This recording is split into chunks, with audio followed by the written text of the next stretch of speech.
G'day legends, we are here for another free-for-all and this one is as good as predicted. We have one of the best free-for-all players in Beyond All Reason with a filthy OS of 76. It's ATA Apex. This is All Reason No Logic, hosted by Pradith and myself, Twig. If you want to learn exactly how to play an FFA, we're going to be keeping close eye on Apex because this is the guy to watch and this is the guy to learn from. Haven't seen any replays of his online yet, so this could be a great opportunity to boost your skill and learn a little bit from one of the pros. Jumping around the map quickly, we have a mix of random players from the community as well as some All Reason No Logic community players such as Pigs, Black Death, and Winera, as well as B-Bomb. So let's give those guys a bit of appreciation in the comments for joining this one against such a high-level player. I think we pretty much know who's going to win this one, but I would like to see who of these four players around the outside from All Reason No Logic lasts the longest. And by the way, we're on Krakatoa version 2.0 for those wondering. One of the things to bear in mind, though, is that a win and a loss is just a comm snipe away. So even one of the best players in the world, particularly if he's facing people that he doesn't quite think are, well, up in the top tiers, he may leave his comm somewhere that's vulnerable. And with so many players around the map, it's very possible to end up with your comm in a position that you're unprepared for. So even though we think that the end of this game may be predetermined by the OS, it's still possible to see a win from someone else. But looking at what he's doing at the start, we have very early greed, started using a Lazarus to get as much as much energy as possible, and powering out lots of bot labs. Super vulnerable to early game aggression. Ticks or grunts coming in here could do a lot of damage. This is 4 construction bots coming out. So Who's that by? I missed that, sorry. From Apex, 4 construction bots. Greedy. Very, very greedy. And straight into a build turret as well. I do think the left-hand side of the map down here is at disadvantage because Mako, we have an odd number of players on the map. Starting in the upper realms of Krakatoa, does have the advantage to get up onto that hill quickest and get that 999 metal. A lot of metal to pick up around the map as well for all players. You can see 200-ish in each base to start with. So that definitely helps with these early greed. With this early greed, it might actually be why he's picked early greed for the start of this match. But pushing a couple of his units out to the bottom and sending a builder to follow them, and then his comm up towards the top. He's expanding in both directions as quickly as possible and leaving builders back in his base to get wind. He's left the wind inside the build radius of the construction turret, but he's got the construction turret focused on the lab at the moment to guarantee those units. Just relying on that Lazarus for as much energy as he needs. Just realised we've got Mako in here as well, an All Reason No Logic member. Going out to Mako. Sorry for missing you, Mako. We've been running these for a little while today, and we didn't see who was jumping in and jumping out.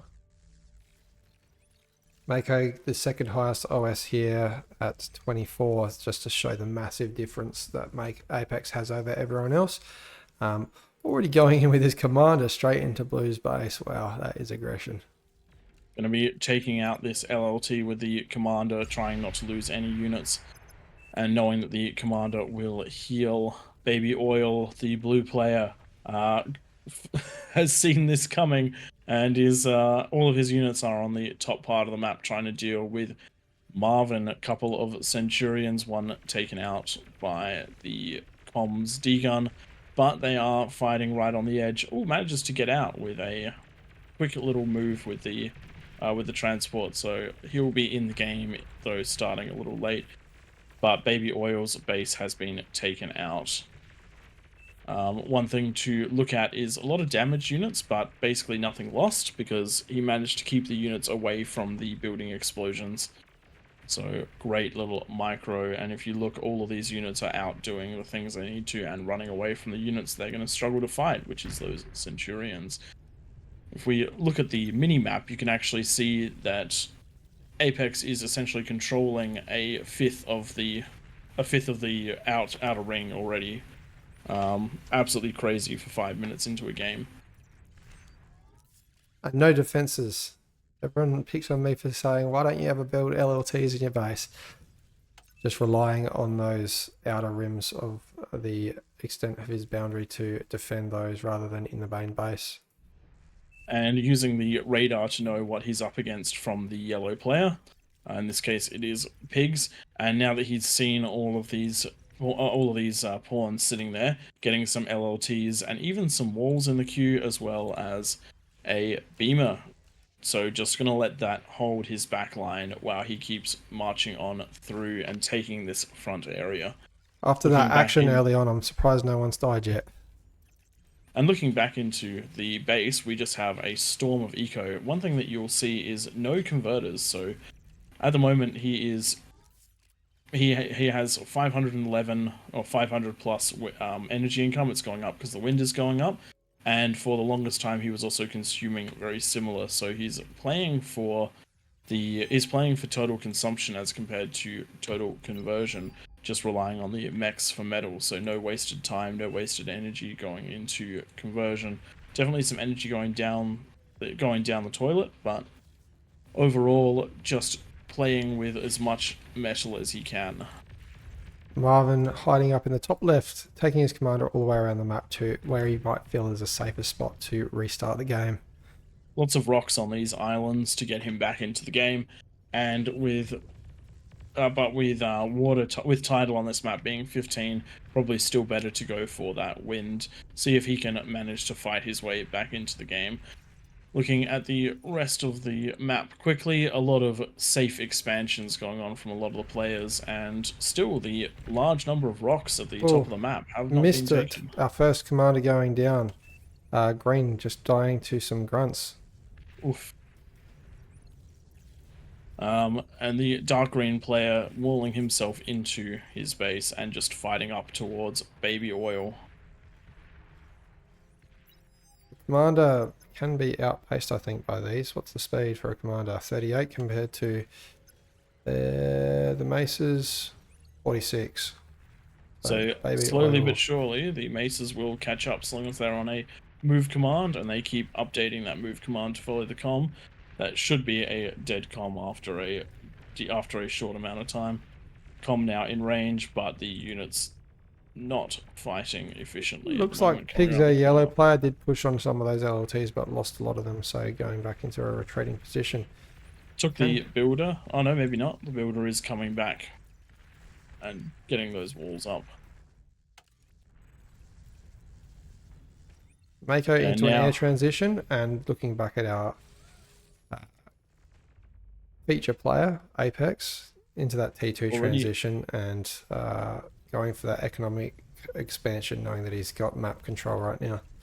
Yep, consolidating all of that territory with T2 and finally getting energy conversion now that the lab is up. B-bomb on the reclaim command. I would like to see that other commander that he just took out resurrected, so he's got a backup commander, but going for the option of reclaiming rather than resurrecting just for that extra metal. Hopefully that's funding a few T2 units now that he's T2. Yep. You have to have a comm up for, I believe it is... I am loving what's happening down south. Sorry to interrupt. We've got Black Death's usually a very defensive player going in with an absolute massive pawns and doing devastating damage to Winera. They are quite closely clumped together though, so we could see some splash damage if they're spread out a little bit more. The comm is nowhere to be seen. There's nothing in this base that's going to stop this push. And this is fantastic out of Black Death. Usually goes for stronger units and later pushes, but these units have gotten in and they are dealing the damage. Losing a lot to that Fiend, but still plenty there to deal damage. And it looks like it's going to be a complete and total base destruction for Winera. We'll see whether he can survive on that island. Having a quick look at the red player. The red player is getting back into this same way as well. Baby Oil surrounded at the top of the map, getting hammered on by these grunts. they have the surround bonus, and that is Baby Oil out of the game. Baby Oil was the player that got ousted from his start spot by Apex. So kind of crazy that where he died was 2-3 players over. But good job for trying to stay alive and for continuing to try to get back into the game. We'd love to see Black Death now send over some construction bots and res bots to reclaim all of that metal and build in that area that he just won with a great push of all those grunts.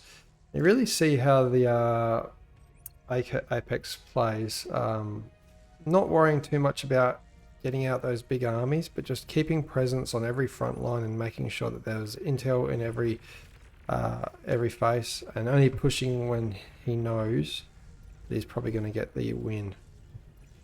I am liking how much Mako has expanded. Mako definitely taking advantage of those air constructors, and it looks like he's going for the quad geo at the top of the map after reclaiming all of that metal.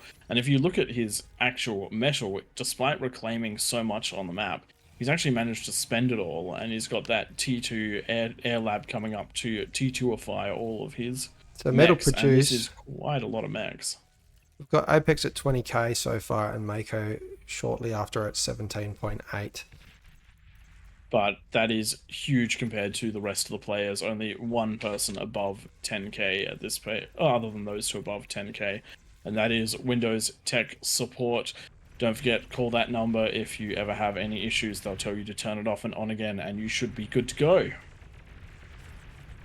Windows Tech Support with similar gameplay style, focusing on those smaller armies, T1 armies, just making sure that every front is somewhat addressed.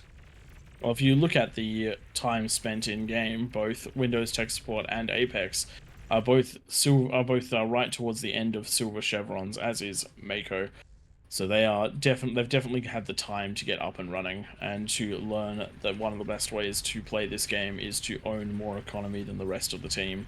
Windows Fight Tech going on Support, in the resurrecting the commander whilst his army is engaging on pink. So now he's got two commanders. I'm surprised his OS is only 17. Maybe he doesn't play ranked games, because he's definitely playing like the second best player in this map.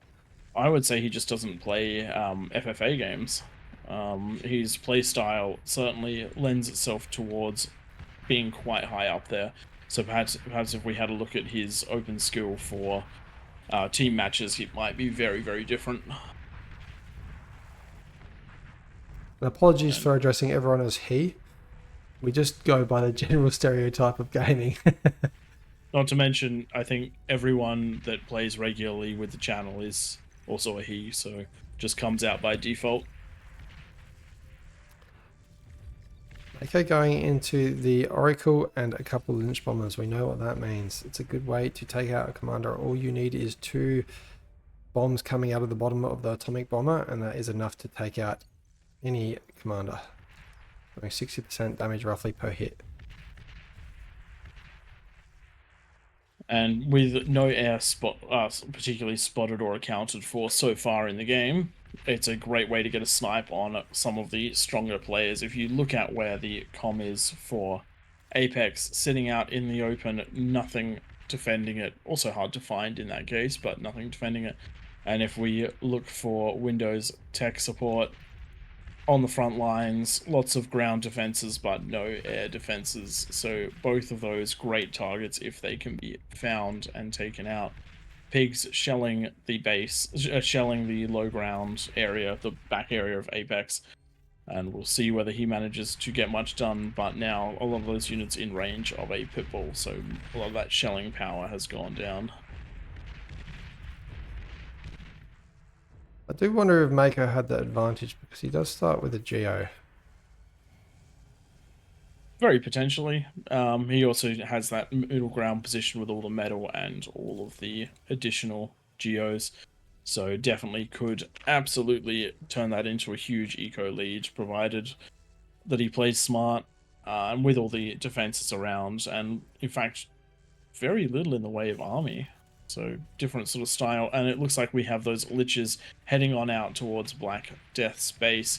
They've seen the comm, they are zeroing in on the comm, and 2 nukes. Oh, one of them does go down before getting its payload off. That is Not a dead com, just enough anti-air from Black Death to stop those liches. Needed one more or a tiny bit of air cover. The chainsaw coming in absolutely clutch there for Black Death, and he should be able to get a decently full repair on. He's got plenty of builders to assist if he Wrong about chooses how to. much damage those do. That actually took out 85%, I think, of the commander's health just from one bomber. Which is very, very strong. The game has slowed down as the players are moving into their T2 economies.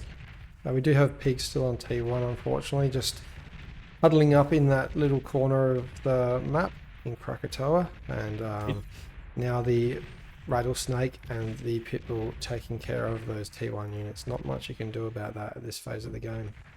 You mentioned that one of the play style of what looks to be our better players in this one, Apex, Mako, and Windows Tech Support. It's all a lot of scouting information and a lot of knowledge. Black Death's That's just something getting which... targeted again, and I think this might be the com with... Oh, so close. Unfortunate. So close. After such an aggressive play, needed to put up a bunch more anti-air as soon as those atomic bombers were sighted. What I was saying was, Pigs has a huge amount of space to expand to. He's got the entire southwestern coast to expand to, but he doesn't know that, and that's what we were talking about with the higher OS players, getting that scouting information, getting that knowledge out. They're taking every advantage they can whilst trying not to lose units at the same time. Very interesting to see there's no aggression between Windows Tech Support and Apex. I wonder if these guys know each other. I mean, almost certainly they were chatting quite a lot in the lobby, and they were definitely they definitely wanted us to wait for Windows Tech Support when he dropped out. So it could be that. But also, we're not seeing any aggression out of either of the players to anyone. So they're just sitting coming from Mako with those atomic bombers. And wow, that's a lot of metal overflowing right now. I need to get some build power up. Yeah, only 14 build turrets, not all of which are in range. With all of that eco coming in, you definitely need a lot more than that. But no T1 lab, so he's got to use just the constructors that he has, which are out getting more metal at the moment. But yeah, definitely, there we go. We see some build turrets coming down for him, so realizing that weakness very quickly after we did, and acting on it. No, the players can't hear us, for anyone wondering. We are in a different channel. Maker going into a second air lab now, advanced air lab, not being able to spend that eco. And you can just see how fast he's expanded out with the air, building on all those mechs points on the bottom quarter of the map, now taking up the biggest portion of the map out of all the players. Apex, though, was definitely the strongest economy going into the third APHIS, and also going into air. I think that little bit of game experience knows, oh, there's some commander snipes happening. I better get some fighters up just in case. Definitely happy to sit back and eco, and I don't blame him with the very little in the way of aggression coming through. Sorry, Wanir is being targeted by the atomic bomber, and I think Mako, the pink player, just guessing where the commander is based on that advanced sonar plane. Knowing there's a commander there, that is nice gameplay. I'm just going to switch to player view. And that is the final nuke down. Manages to take out Wanira, leaving this side area open. So, unfortunately, Wanira not able to get back in the game. Having a quick look up at the top of the map where the red player escaped to, considering he only has one mech, he's doing quite well, just getting T2 up now, converting that into a T2 mechs. Could, because he's being left alone, very, very much so potential that he could come back just by ecoing. But at this stage, the current front runners are Windows Tech Support, Mako and Apex, with all of them over Windows Tech Support just approaching 50k metal. So big leads for these players. It's interesting. Apex, I think he's like established dominance in a portion of the map and thought this is enough area to really make my eco go boom, and instead of expanding out, that's the buffer zone that he's created for himself from his main economy, and thought, okay, let's hold this line. and focus on getting real big eco going and going into a nuke. Oh, is there any anti-nuke up around the map? Isn't, Doesn't I look like can't there believe is. that. So all those planes are going to be great for scouting, and he should be able to get a great nuke off. The player he really needs to target is Mako. If he manages to nuke Mako, that's his biggest threat out of the way, because Mako, because of those geos, because of this map control, is actually doing very, very well. Scouting push into B-bomb's base, nuclear bombers sending off their loads before they're taken down by the air, but B-bomb smartly hiding his comm, setting it to cloaked so the snipe did not happen. That's one thing you should definitely do if you see those liches coming in. Hide your comm at all costs. And Navy transition now out of Apex. Not a bad play considering half of these bases that are left can be reached from the water, or what Mako's really. With the you'll have to go with some of the I think what are those missile ships called? Because you'll need a high angle of fire to get to the high ground. We've played this map before and found that even units like destroyers can struggle to get their fire where they need to be. I think the battleship will get it up to that second range just. We'll have to wait and see if the game even gets to that phase. 37 gunships out of Mako at the moment, just getting ready to act on wherever they are needed. We'll see what they do. Looks like they're heading towards Pigs' base. Pigs not going to have what it takes to defend this. He really has been starved off. And that scout is coming in. They have locked onto the comm and they're going straight for the comm snipe. And there is not any anti-air that's going to be able to stop this, not with that many gunships and not with the amount of time Pigs has from when he saw the push to when it takes over. So that is going to be Pigs out and out. A nice quick pull away from the gunships. That's some experience.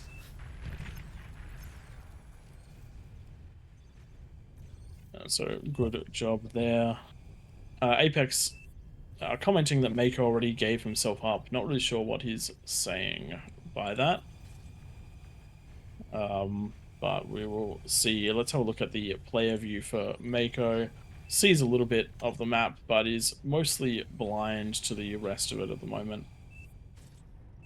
Quick look at Windows tech support, same thing. And looking at Mako, he is very aware of where B-bomb and Apex are, but has not got much vision on Windows tech support. B-bomb stuck in his little corner trying to get his T3 eco up. Aphis coming down at this point. He definitely needs something coming on in. Big fighter swarm coming across from Apex towards Mako. Not enough air to intercept this out of Mako. There is a lich mixed into this. Just going to point out there is a nuclear bomb almost loaded. Oof, we might not need to use it though with the lich, because I think we're going to see maybe 2 shots to take out an Aphis. And that's bulk of the eco. Yep. Oof. Big damage there. Not enough anti-air out of Mako. He was in a great position but went for that T3 and just could not defend his base. And now these gunships undefended, nothing to stop these fighters taking them out, and that's the last of Mako's army. Sending him around the map might be an idea. See what damage you can do, but look at all that anti-air out of Apex. I do enjoy that experience to the point where Apex even pinged us, the commentators, say, hey, look, I'm about to do this. Definitely a good play out of him. Mako getting some taste of his own medicine. Mako had the ability to win this game, but he didn't have the decision making that a player like Apex seems to. Absolutely almost perfect play out of Apex. That early aggression into mass expansion has had him ahead in every step of the game. And even though Mako was responsible for taking out most of the players, he wasn't able to defend himself against the air. Something which we see a lot out of air players is a defensive screen, but very rarely do they actually use their air quickly. Mako got that defensive screen up, immediately went into the units he needed to take on at Mako, and then pushed out as soon as he got them. He didn't try and overcommit, and just set himself up for that play. B-bomb up to the 8th stage of the game, and Marvin, TMB, finally getting some T2 eco finished. Props to Marvin not giving up and just going out to that island and trying. I wouldn't mind seeing Naval out of him there. He says he's playing SimCity. Quick look at the incomes. It's 400 for Apex, 250 for Windows Tech Support, 100 for B-Bomb, and 29 for Marvin TMB.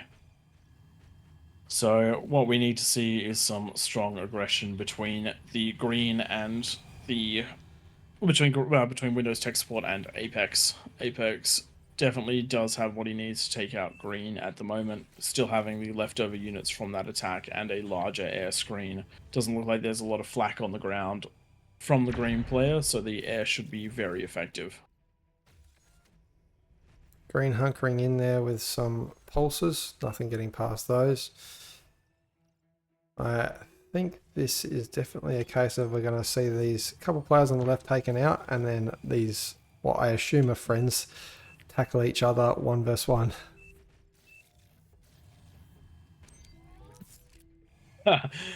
Mako saying, "I killed 3 players, it's my win." So we do need to see Apex take out at least 2 more to beat him. He's already he took out the blue player from the start, essentially, though not actually getting the comm snipe, and is taking out Mako. So would like to see him get a couple extra comm kills. But he's really going for a jack of all trades build at the moment. He's got the T3 going, the air going, and he's got his APHIS building all at the same time. Has he forgotten about his nuke? And he's got that nuke sitting there, 2 in the chamber. But his metal currently sitting at 0 and his energy sitting at very low, so he's very efficiently spending. And that's something which you absolutely have to admire from these high OS players. They really do know how to get these conversion fields up after they've won the early game, the energy up. There's even a second APHIS coming up over here, just powered by butlers and a single T3 constructor. But yeah, they absolute efficiency on spending, no metal lost even at this stage of the game. So what a good way of spending.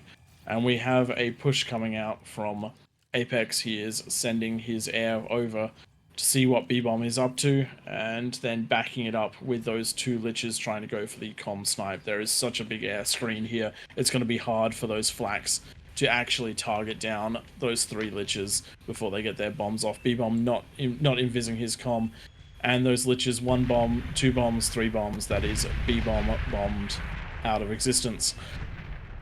Or B-bomb. Poor B-Bomb. Didn't stand a chance against that one, but good on him for trying to get those APHIS up, but much more air defense needed. When you've seen many players get taken out by air, you definitely need to power on through all of that air defense. And now we will see what happens as the 2 remaining players. I'm sorry, Marvin, you're definitely a remaining player, but you've admitted to SimCity, so I'm going to count you out at this point. See whether they can duke it out, see what happens between them. Triple whole area of anti-nuke coming up for the green player. You may have heard those explosions and thought they were nukes. They were, just not the same type. And Apex resurrecting a second commander just as a backup. Ton of Marauder hitting the field. We got 27 moving up to the peak of the map, getting that surround on Windows Tech Support. Something which I find very interesting is after taking out Mako, he actually didn't send his units out to reclaim the map's worth of mechs that Mako had. He's doing it now. There's one T3 constructor that's set to take a lot of this external mechs, and there's one without support taking the internal row. But that's actually a very slow way of taking all these mechs. And with the eco advantage he has, he could absolutely spiral this out of control if he'd taken those much harder, much faster. I think we're going to see the trigger pulled on these Marauders coming down the hill now.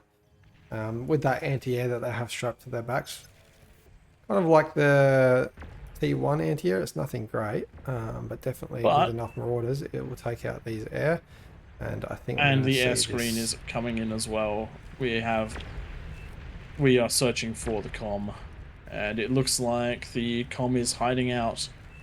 Invisible, smart play there. That's what you've got to do. Doesn't look like this is going to be the end of the game just yet, but certainly huge amount of damage coming down on green. And if these Marauders do find the comm, that's going to be it. Nuclear bombs coming down on the APHIS, taking out the T3. With the T3 gone, there is not much that Windows tech support can do to take out these Marauders, which means that this is going to be the end for him. What a spectacular play out of Apex. We did call it from the start that he might take this one. But the thing is seeing how exactly he did that. It took a section of the early aggression to gain extra space. Then with that extra space, he controlled it, he scoured it, he knew what was around him, and then he expanded really hard, focusing all that additional metal from taking the other bases into getting his eco up and starting that advantage. Once he had the advantage, he really pushed on through and kept it the entire game. Once he was ready, he started sniping comms, for example, sniping Mako's comm, Mako being the biggest threat to him, and then moving on and trying to get B-bomb before taking on Windows tech support, who was passively doing the same thing as Mako, trying to scale that eco up, just unfortunately not quite fast enough.